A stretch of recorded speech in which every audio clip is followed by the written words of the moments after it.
At 300 local time, a Ukrainian drone pilot watches a screen showing a queue of fuel trucks backed up for miles on a single road in southern Ukraine. Within minutes, the trucks at the front and the trucks at the back are burning, and everything trapped in between has nowhere left to go. This is the story of a road that soldiers on both sides now call the Highway of Death. But here's what almost nobody mentions. That name isn't new. It's been used before, in a completely different war. And the parallel is almost too exact to be a coincidence. Back in February 1991, during the final hours of the Gulf War, journalists coined the nickname Highway of Death for Iraq's Highway 80, after coalition aircraft trapped a retreating Iraqi convoy by disabling vehicles at the front and back of the column, then bombarded everything caught in between for around 10 hours straight.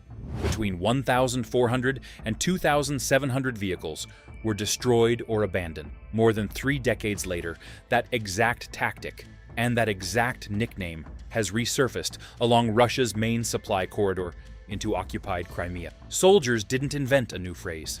They reached for the one history had already given them. The modern version runs along the R-280 highway, connecting Rostov-on-Don in Russia to Crimea through occupied southern Ukraine.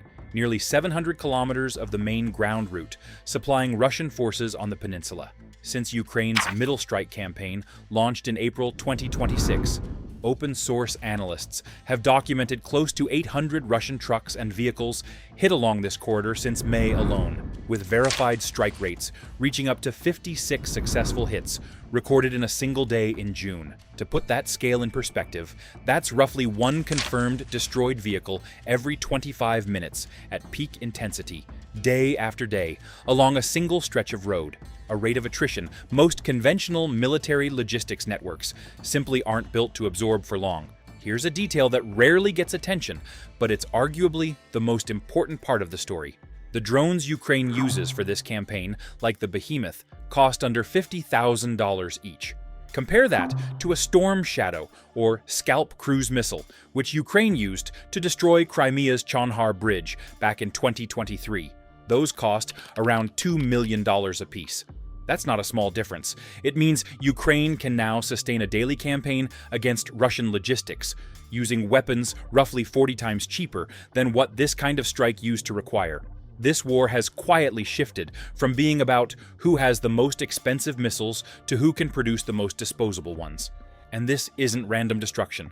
A senior Ukrainian security official put it plainly. The goal isn't to hit Crimea's beach resorts or bases directly.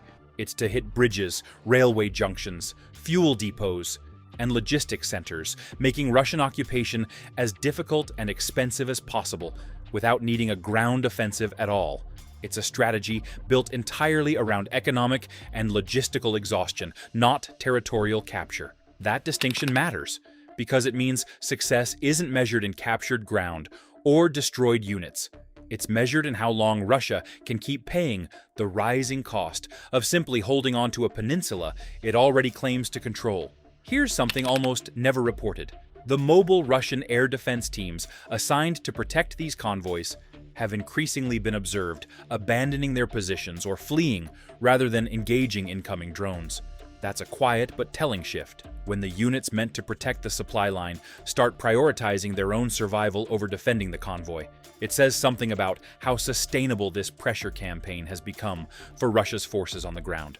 And perhaps the most surprising detail of all, it's not just Ukrainian officials sounding the alarm about the state of Crimea's logistics.